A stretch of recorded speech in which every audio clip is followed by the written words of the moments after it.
Muted. Okay, great. So welcome everybody. My name is Jen Lieberman. I'm the Client Relationship Manager at JVillage. For those of you who are our current clients, there's the chances of you and I speaking on the phone are probably great. For everybody out there who I don't quite know yet, welcome. We're delighted to have you with us today.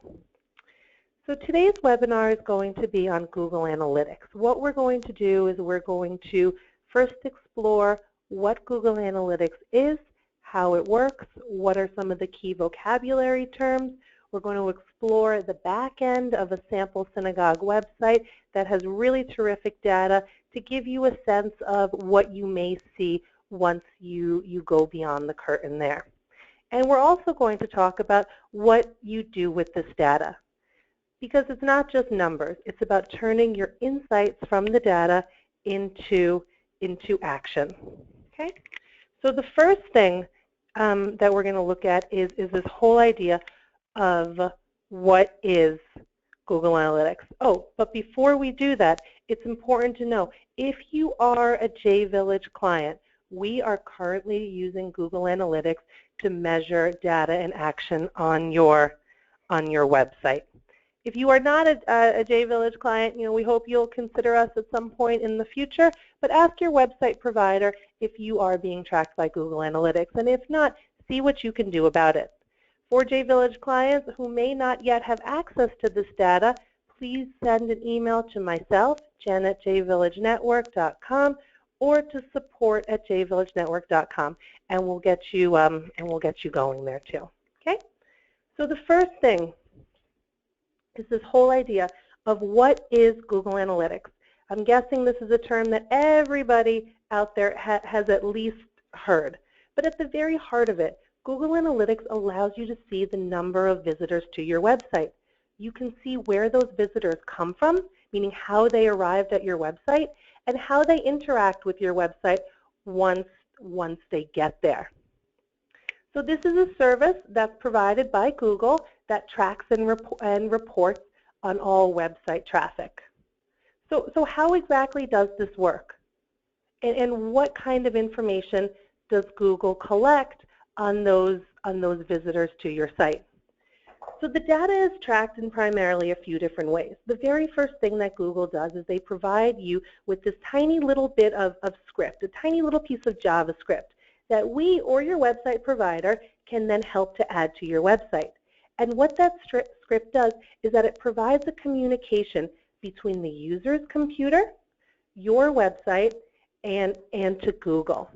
And it does this by looking at the HTTP request, your IP, the browser that you're using to view the site, and the system, the operating system. Is it a mobile? Is it a tablet? If the user is using a desktop, what can we see about this? You can also even see the internet provider like Comcast or Time Warner that's being used too. Can you see the names of people who are visiting your site? No. It doesn't get that specific. It's more of a general overview. And people love this because it allows them and you to learn about the number of visitors to your website over a certain period of time. And most importantly is that as part of your communication efforts and your marketing efforts, you can use this information to really learn about how people are finding you. Are they typing in your email? Are they going from a search? Are they coming from social media? And so on. And what's key here for you is the visitor behavior on the website, the number of pages that they are visiting. Okay? So Google has this great slogan, turn insights into action. And so the whole idea is that by you understanding how people, clearly there's a typo, are actually using your website, this will help you to make changes going forward. Because the truth is that every single one of you, you're adding pages, you're updating content, you're doing all these wonderful things, but you probably wonder, are people actually looking at this? And if they are looking at my site, are they looking at the pages that I actually want them to be seeing? So by exploring your data, you can get a greater sense of how your website is being used by website visitors. And then use this information for digital marketing and communication. Learn about what's working and really what's not. And the whole idea is that you begin to enter into this cycle. Study your data, make communication and marketing changes, meaning if you want people to be looking at the membership page on your website and you go into the back end of Google and you see that maybe 5 people, a very low number, visited your website, visited your membership page throughout the course of the year, what can you do about that? Well, now you know that your page is not getting the amount of traction that you wanted it to, so clearly you now need to adjust your communication and marketing changes. Is it because that page is too hard to find? Is it buried way too deep within other pages and menu navigation that nobody's finding it? Do you need to move it to a more prominent spot? Do you need to, when you send out emails, link directly to that membership page? And then once you make those changes, remeasure and keep working as you continue to meet your desired performance goals. So enter into this cycle. Study your data and then use the data to make changes. Remeasure and then test some more. Obviously don't make yourself crazy, but the idea is that this is a wonderful tool that enables you to truly see and understand how your website is being used. And of course, these aren't just numbers. It's critical to set goals. So I encourage everybody, as we explore a sample synagogue's website, to really take a moment to think about from your end, or your Jewish organization, your summer camp, your school, what role does your website play within your overall member and prospective member communication goals? Take some time to think about, how do you want people to find your website? Through organic searches, meaning they type in summer camp in upstate New York, or synagogue in Westchester County? Or is it through something a little bit more targeted and specific? And the third question that everybody needs to think about is, what do you want people to do once they get to your website? What kind of behavior do you want to elicit? Are there certain pages that you want them to see? Are there certain actionables like registering for an event, or making a donation, or completing a membership form, or learning about an upcoming event? And as you explore your data, you can then really begin to have answers to these questions and then make changes on your website or within your communication strategy, the outward communication, to get the results that you want. Okay? So once you have this whole idea of goals and how you want your website to be used and how your website plays into your overall marketing and communication strategy, you're ready then to look at the data. But before we do that, we need to just take some time to explore some key vocabulary terms that Google puts out there to fully understand what it is that we are looking at. Okay? So the first one is this whole idea of sessions. This is the total number of times a user actively engages with your website. And you can have multiple sessions from the same user within a set period of time. The second is this term user, and this will include a new and returning visitor.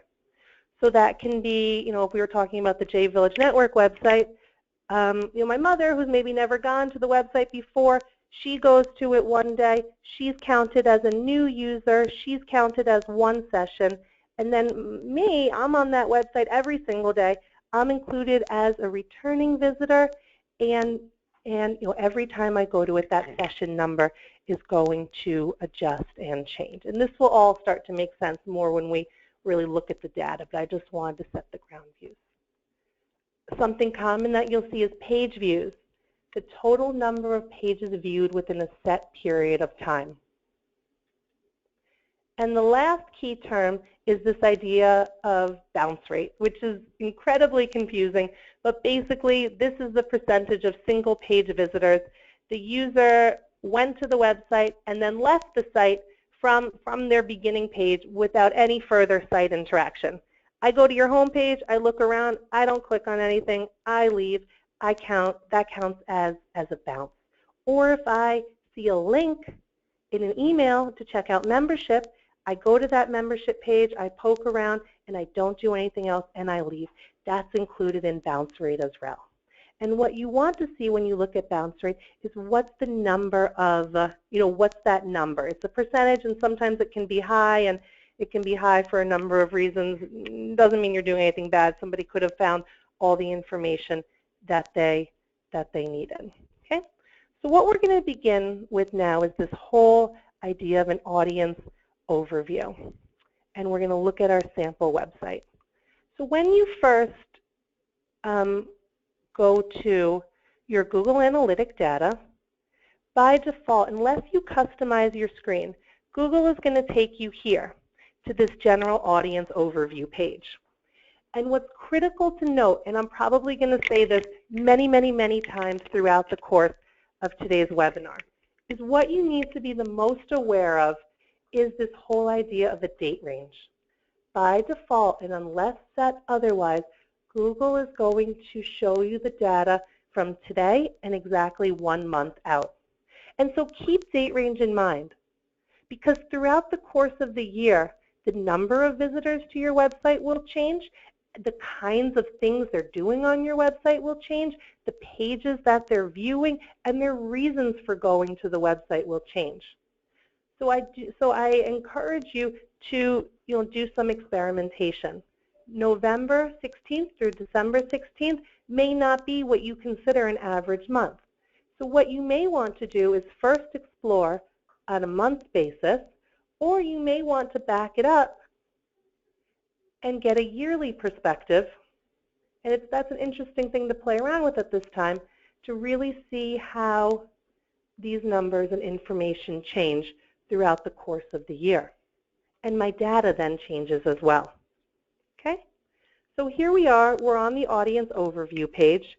And December is a really great time actually to take a moment to stop. The high holidays are over, breathe, and see how your website has been used throughout the course of 2015. And to really learn, is this how I want my site to be used? Are we meeting our goals? So let's take the time to explore what we see on this page. Here we go. These are the number of sessions, and here's the user number. So the user number is always going to be smaller than the session number, because you have somebody who counts one time as a user, but they could have gone to that website 100 times. And every time they open up your website and look at it, that's a session.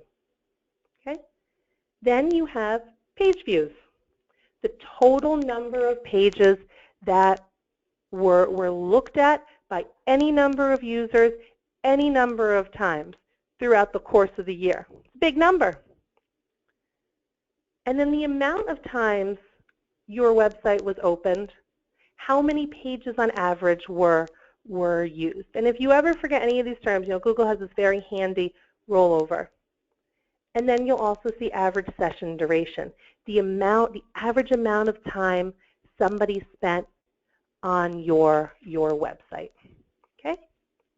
So this is great, and this is always a lot of fun, and this kind of information really surprises people. People truly have no idea. I mean, how can you? How many people there are looking at your website at any given moment in time?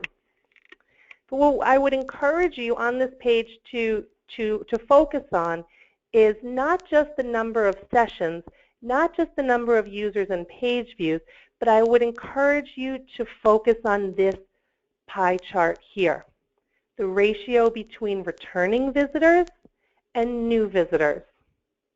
And most synagogues and Jewish organizations are going to find this split, almost 50-50, between your supporters and your prospective supporters. you don't really want to see this number, this tip too far. If you find, when you look at your data and you see something like 80% are new visitors, you need to really think about how you can draw more. Well, I guess it depends on how you're using your website, but how you can draw more repeat visitors. Here's your membership. Here are your prospective members. And nestled within here are your current members who've maybe never checked you out online before. Okay? So here's our year perspective. Let's go back and do it a little smaller so we have some more manageable data to look at. And notice how my sessions change, my users change, and my new and returning change as well. Okay? And by hovering your mouse over this nice line graph, you can get a sense of a particular day. Noting, of course, a spike on, there's always going to be a dip on Saturdays, on Sundays, spike at the beginning of the week, and really a spike before you have a major event or there's something big happening on your website. Okay? Google, you can have some fun with this too. Under demographics here, you can see the cities. So this is a client in the Chicago area. And then there's always going to be, these cities that you're surprised to see as well. So maybe they're members, maybe they're checking you out, who knows. And country too. So this is, this is a fun part of Google, that you can get a sense of who's looking at your site, but you can't see the names too. Okay. Under system, this is good information here. You have the browser that they're using, the operating system, and I would encourage you to pay more attention to operating system than to browser, because it's here under operating system that you're going to get a sense of the number of people viewing your website from a desktop computer versus a mobile phone. So for these guys here, less than 50% of their website traffic is directly through Windows.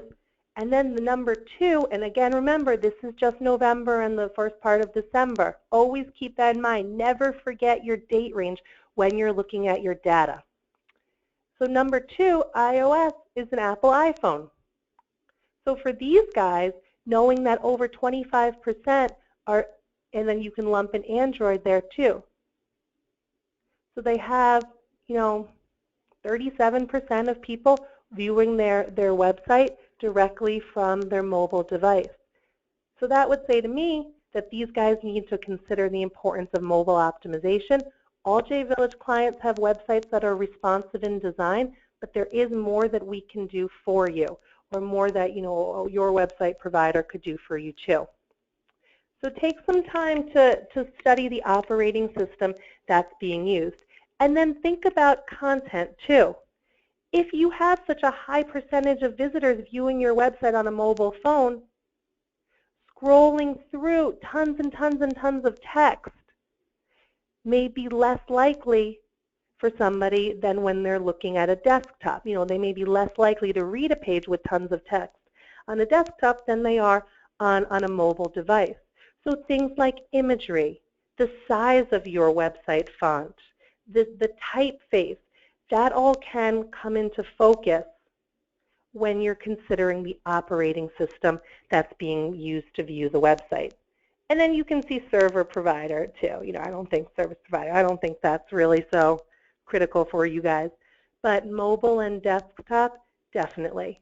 And then when you look at the breakdown here under mobile for operating system, you can get a sense. iPhone always wins, followed by Android, and so on. So this also can be interpreted in different ways. So if somebody using, a Windows phone or a phone that's not even listed here is experiencing, problems, do you need to stop and change everything? Probably not. But you want to be aware of how the site is being used and the device that they are using to view the website. So all this information, all this terrific, rich, valuable information is found when you first log in. And again, mindful of, always consider and be mindful of that date range. So where are we here? Google has this handy but slightly confusing menu navigation that you see here on the side. So we are here under Audience. Some other fun things that you may want to poke around in is Google, by clicking on Real Time, you can get a sense of the number of people that are actually on the website at a given time. And you can see how they enter the website and what they do when they get to the website. If you have a website open and you're not interacting with it, it's just open in the background, that is not counted as a session. The website needs to be in active use. And that's done through like a time. You know, Google is timing. So if your website is just running in the background all the time and you have it open, you go to real-time overview and it shows 0 and you're like, wait a second, I'm looking at my website. Refresh your website, click on a page, then go back and click on that real-time overview and you'll notice how that number changes. So Google gives a lot away for free. Everything that I showed you is free. But by paying them and going into different levels of service, that's where you get more information. But I think for the most part, I don't really see necessarily a reason for synagogues and camps and schools to really go beyond what's provided. But you're always welcome to explore that too. Okay? So just to review, we spoke here about audience overview. Mindful of that date range. Play with that date range and then study your data and see how it changes over a period of time. Always want to have a healthy balance between new website visitors and returning visitors. You always want new people discovering your website and discovering your organization, your community, but the idea is that you want to present such an engaging and interesting interface for them that you're going to turn them into returning visitors so they come back time and time again. What's the average session time that they're spending on your website? We saw before that synagogue had around 2.5 minutes. Consider how you use and interact with different websites. 2.5 minutes may seem small when you hear the number, but it's actually not. It's quite a bit of time, I think, in website land. If you see a number like that, that says that these guys are doing an awful lot that's right. People are exploring the site, they're reading information, they're clicking around, they're really fully using it. If you see data that's saying the average time spent on the site is, I don't know, 20 seconds or 30 seconds, it could be in part because that person found everything that they needed, but it could be that there's just not enough there, or their first impression of your website through the home page isn't sparking their interest, or they don't feel like there's anything beyond. I'd say between a minute, 60 seconds, to, you're really not going to see much higher than 3 minutes, just because of the nature of the game, and you consider how many people go to a site quickly and dart away. I'd say everybody wants to have at least over a minute on average. Okay. You can then see the average number of pages viewed per session. Our friends who we saw before had around 2. I think that's a terrific number to have. Okay.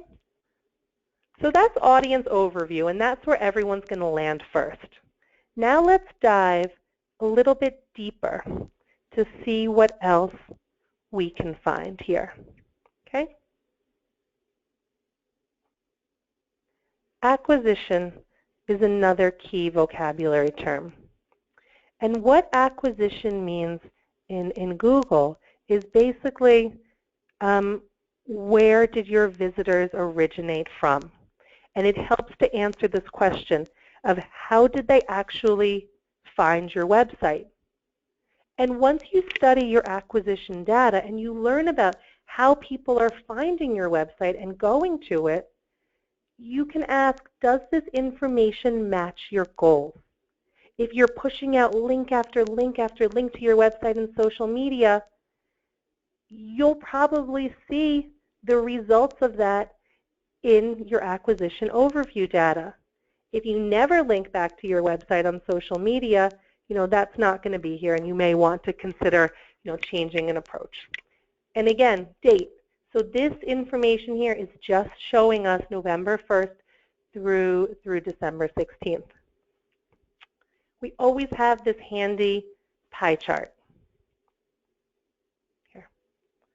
Okay? The first way people find you, and this is probably going to be your number one too, is this whole idea of an organic search. Somebody opened up Google or another search engine. They either typed in your name or they typed in something general. So they typed in, temple in Chicago area, synagogue in Chicago, or your temple name itself. And then they saw your listing and they clicked on it. That's always number one with those organic searches. Okay? Second is direct.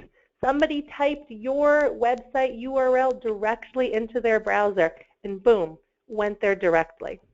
Most of the people, it's possible that a lot of people who do this organic search know your URL, but they're just typing it in anyway, and they're landing here. Referral. They clicked on another website and they saw a link, and that link took them directly to your website. Email is links out there through emails that you're pushing out, and social refers to social media. When you dive a little bit deeper, you can start to get more of a sense. And this is where a lot of what Google has to offer becomes interesting. So these guys, this is our congregation. I asked them, I had approval before. So let's see, what does this search look like? So here's our organic search, and you can see all the different names, all the different name variations that were entered in here that were included as part of the search. Of course, what you really want to see is what's not provided. This is all the name, but how did that, what did they do? Okay? So I encourage you to take a look at this, learn about how people are finding your website. There's always going to be things that you can control and things that you cannot control. If you want to push more people to your website, take a look at areas that are a little smaller. Maybe it's increasing the number of direct page links in social media. Maybe it's through email.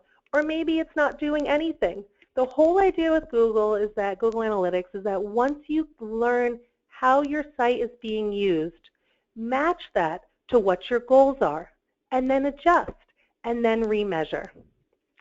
Conversions over here, that is a paid service. I don't think for the most part it's necessarily as critical for nonprofits. That seems to be more of like business.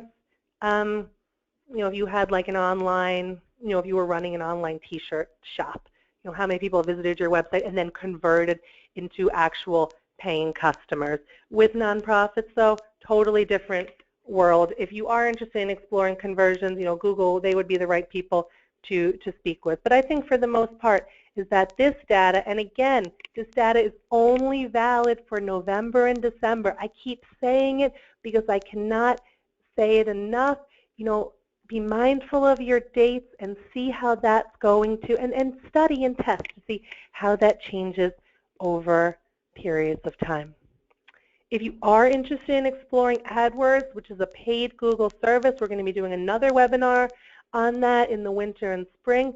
That will come into play here with how to fully optimize your website for paid ads and for this whole idea of full-on search engine optimization. Okay? So just to recap, we did a quick overview of your audience. Who is looking at your website? And that's always over here under audience. Who is looking at your web? The number of people coming to your website, the number of sessions, the number of pages that are being viewed, and so on. We studied that. We studied the tools that they are using to view your website, whether it's mobile or the desktop browser. And then we looked, oh, and if you want to see mobile too, if you are curious about tablet, under Audience, Mobile, Overview, you can really get a sense too of the exact breakdown over your set period of time between desktop, mobile, and tablet users. And then you can even see, the types of devices that are being used. Okay. So after studying the number of people who go to our website and the tools that they use to get there, we took a look at this whole idea of acquisition. How are they finding you? And finally, we're going to look under Behavior Overview to see what they are looking at once they get to your website. In the Behavior section here, you can see now this is, I think, for a lot of nonprofits, this is the fun stuff, because you can see the pages that are actually being used on your website. You can get a sense of the time spent on those pages and so on. Once you start to see here under Pages, so these are the URLs, the last part of the URL for those pages. Once you learn about the pages that are being viewed on your website, that's where you can again turn this whole idea of turn insights into action. Compare this list of pages with the pages you actually want people to be going to. And again, set period of time. Study these top 10 pages and then take the time to visit these pages and ensure that each one looks good and that people are able to find the information that they need. Ask yourself to consider why somebody would be going to a Contact Us page or a Welcome page. Make those leaps and populate those pages with information, or make sure that those pages already contain that kind of information. Okay? So one question that I get asked often is, what are the top 10 pages that you want to see? And there isn't one answer, but I can give you a little bit of guidance. And so now that it's December, it's fun to really back it up and see what the top 10 pages are on your website over the course of the year. And I chose this congregation because their results match a lot of synagogues around the United States, and I think they show a lot of how you would expect your website to be used. And I think these top pages show this healthy balance between the needs of current members of your community and reflect the curiosity of prospective members as well. So what are the top 10 pages that you want? Well, you're always going to have number one as your home page. Always. That's Slash. If you're a JVillage client, that's your home page. You want to have your calendar listed in your top 10. Something about a welcome page, a membership page, a who we are page is always a top 10.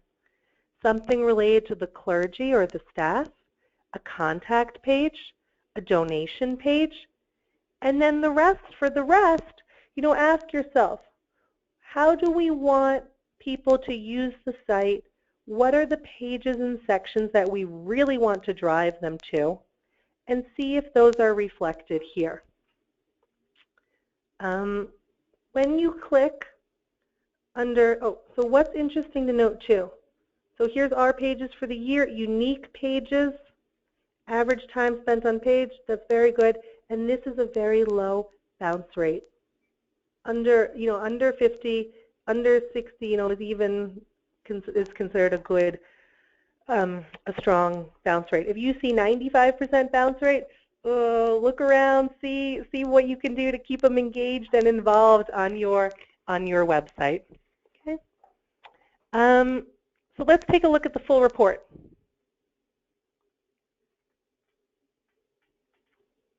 So this will tell us more. So you study. This is the total number of times the page was viewed individually under unique, and in total. This number is always bigger.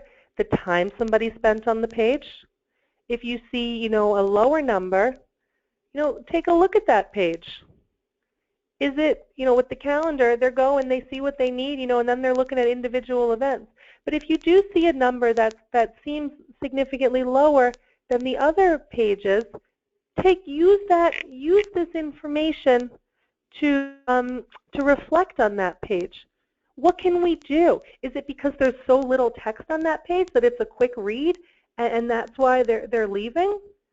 Is it because there's too much information on that page and people are feeling overwhelmed and that's why they're leaving? Is it because because that page is not describing, because the content on that page doesn't really reflect the title? Look at the pages, study them closely, and see what you can do. Your goals are completely unique and are dependent upon your organization. Decide what you want the top, besides for, I'd say homepage. You're never going to get away from homepage as number one. Of course, it's what you want. Calendar, membership, donation, programming, you want something with early childhood, maybe something with religious school, whatever it is that's important to you, you should see that here reflected.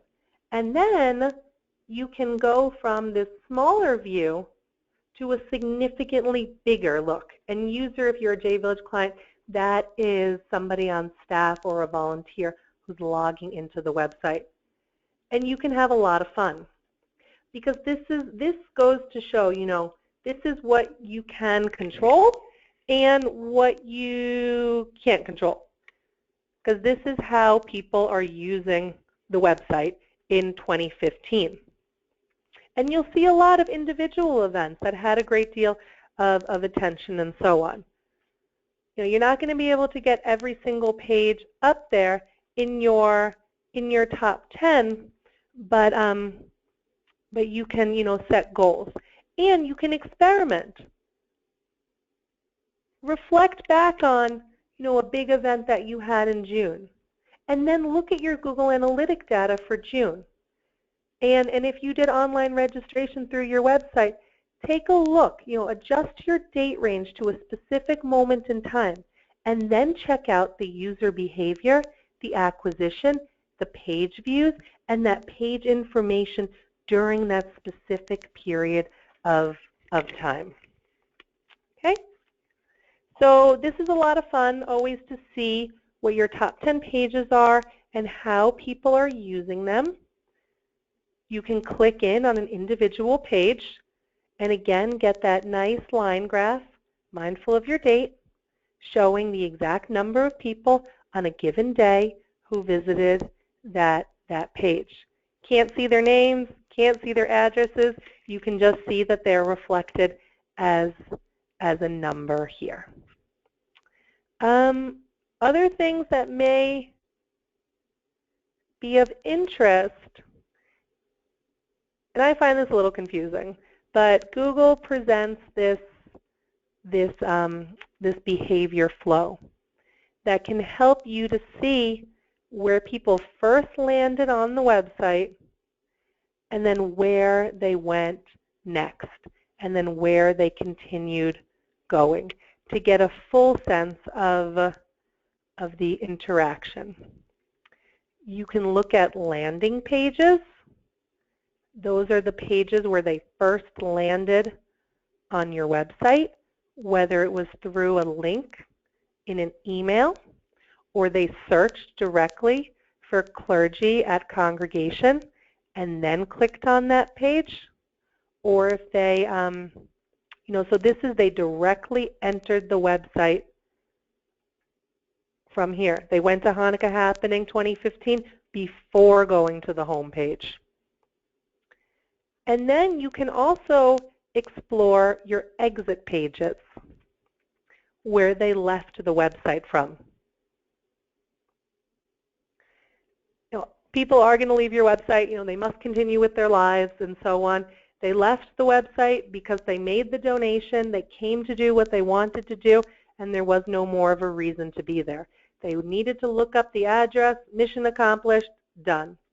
I wouldn't really, in my opinion, I wouldn't focus too much on exit pages. Think about how you use websites and so on. I think for nonprofits, though, the big takeaway is to explore the overall pages that are being used, and to see if these pages actually match what's important to you as an organization and what you want to be important to your community too. Okay. So we've covered today a lot.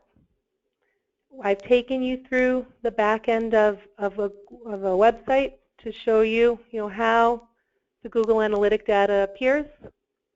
Some of our big takeaways, again, are this whole idea of date range.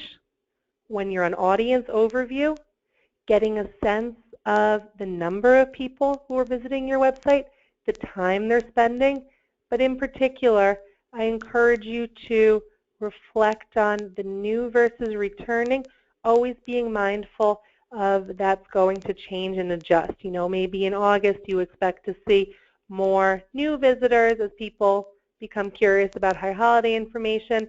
And your goal is to create an engaging and dynamic online space so that you turn some of these new visitors into returning visitors. We looked at audience overview. Under here, we looked at mobile usage. And this is all, it's a little, when you're watching me here, it seems a little easier. It's fine, though. Don't worry. You'll have fun when you get back here. Just keep poking around. We explored the percentage of desktop to mobile to tablet users. And this is, of course, helpful when you are considering the needs of optimizing your website for a mobile experience. We then looked at acquisition, how people are finding your website and the different channels that they're coming into. We then explored behavior. This tells us about what people are doing on the website and the pages that they're visiting once they're on the site too. Okay? So, measure your results. Use your, use your analytic information to study, base decisions for future action on this data. Ask yourself what's working and what needs improvement. At the very beginning, at the very least, experiment, have fun, and just take the time to explore how your website is being used by the general public.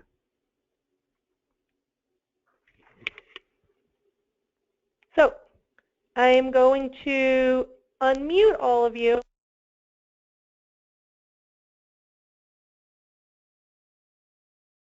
Okay, so everyone's unmuted, so if you're having a side conversation with your friends in your office, I want to open up the floor to anybody who has any questions at this time.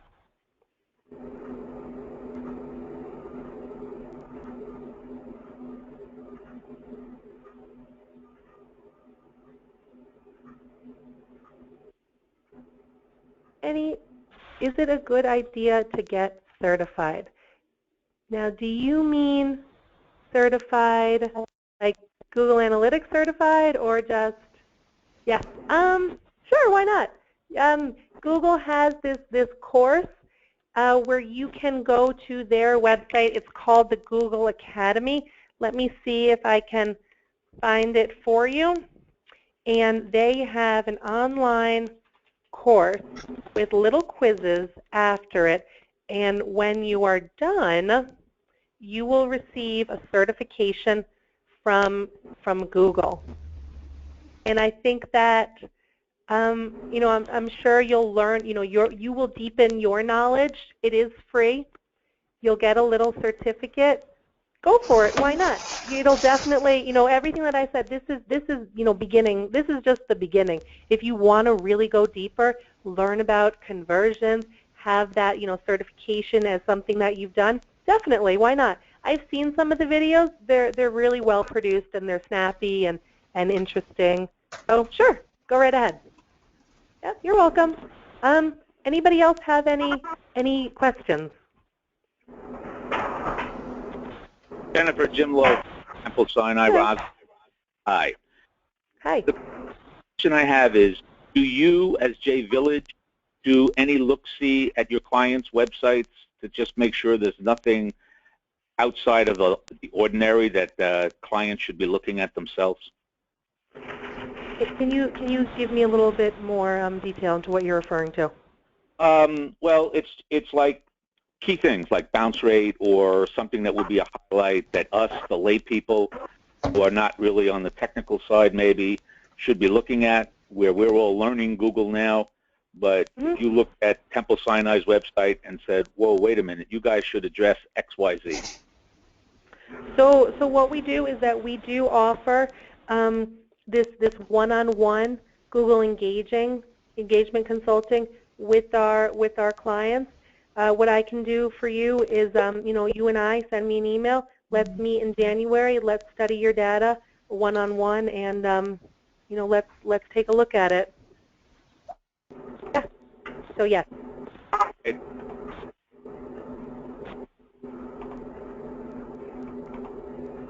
Any other questions? Do you have anything? I'm sorry. Go ahead. Hey, Jim Do you Love, have average numbers? I'm sorry. Who do you want to go first? you go. I'll wait. All righty. Do you have like an average number of page views? You mentioned the average number, you know, below 50% or 60% for bounce rate was good. But do you have just a sheet for synagogues that would be relevant that we could use as a guide? You know, I actually don't, but it sounds like maybe we should make one. And the truth is, though, is that, you know, the congregation that I was showing you their Google Analytics data before, they are incredibly large and, you know, have a very large membership base. So it would be unfair to say this is what everybody should have if you are a 250-person community. You know, it's just going to be, so I think that that's why there's generalizations where you can say everybody should have a membership page in their calendar as a top 10, but it's hard to really give those concrete numbers, because if you are a 1,500 person congregation, you should expect to see numbers that are radically different than a 250 member congregation. So I can share my notes with you, and we can look at your congregation's data in greater depth. But there are so many factors that go into why somebody's data is what it is that I don't think that we can really fully ever create something that says this is where you should be. It's really where you should be based on who you are. Okay. No, that's an annoying answer, but I think it's somewhat of the I think it's true. Yeah. And for Jim Love again from Temple Sinai. Sure, Jim. So, pencil and paper. And when created a year, dates are October 1st, 14 to October 1st, 15. And basically, based upon what you had said in this presentation, they came back telling us that our bounce rate was 47.5% in that time period. Our first-time users were 57%, and our returning users was 43%. And then their statement in this was that a good bounce rate is 41 to 50%, and that synagogues should be in the low end of the 40%. Yet, if I heard you right, you said, look, if you're under 50, you're doing pretty good. Am I right? That's the truth. I think that's why for me personally, I mean, and I am not, an SEO expert, but I do spend a lot of time staring at synagogues, working with synagogues, and working with Google Analytic data and studying that data. I think that under 50, under 60% bounce rate is still good, because think about how you use a website too. You go to a website, you find what you're looking for, and then you leave. Or it could be you went to the website, you didn't find what you're looking for, and you left. That's all going to be included as being part of the exact same number. But so what I would say is, to me, what you presented, that does sound like good information. It sounds like you're doing well. And if you want to lower the bounce rate further, how do you do that? You add in more links, more pages for people to go to, because the whole idea of the bounce rate is how people are interacting or not interacting on a certain page. And one more. If the page doesn't offer opportunity for further exploration, that's going to increase the bounce rate. And what you can do too is you can look at, when you look at a page, you can see the bounce rate for that particular page, again, within a particular period of time. And you can, and if you want to lower the bounce rate, go to the page, add more links, add more opportunities for interaction. I think this is fine, though. I mean, I've seen bounce rates where it's like 80%, 90%. I don't have a problem with 50, 60. Right. My interpretation also of what you just said here is the key thing, if you want to analyze this stuff, is they did a year, they did October. Basically is your date ranges to critical events that were taking place in the temple and see how people used your website versus elongated period of time, because the website is a marketing tool, and therefore what you're really interested in is the things you were marketing to the public, a special event, a dinner, or whatever. See what was happening during that time period and how the site was used, correct? You got it. And see if people are using the site, if they were looking at the number, the page that you wanted them to see during that time. Your marketing and communication goals will most likely change throughout the course of the year. So come August, September, your top 10 pages you probably want, or your top 20 pages, you probably want something about high holidays, you want something about membership, you want something about religious school. Religious school as a top 10 page in January is less meaningful than it would be in September. And if you're looking at your website data for August, September, and you don't see religious school anywhere in your top 25 pages, look at how you're marketing your religious school sign up, and that's when you want to take action. So the website, think of how much your community and the needs of your community change throughout the course of the year, depending on what's happening seasonally. I saw that your data reflects that too. Yes. Thanks. With whatever she was returning to you, she put it in and gave the box to Ellen. Hey, other questions? That's. All right, guys. Well, they said it was about close to 100. Well, if there's nothing else, wait. Just to recap, if I don't have access to my website's Google Analytics data, if you are a JVillage client, you are welcome to email support@jvillagenetwork.com. You need to have a Gmail email address to see the data, and we can link your email address to your Google Analytics data to give you access to view it. You must have a Gmail email address. Thanks to you. I thank everybody so much for being here today. I encourage you to visit our website, get to know JVillage, get to know more about the services that we offer to our clients and other Jewish organizations. And please feel free to email me at jen@jvillagenetwork.com. I hope today's webinar has been informative and helpful, and I look forward to seeing everybody soon. Enjoy your day. Thanks so much. Bye. Thanks. Bye. Bye.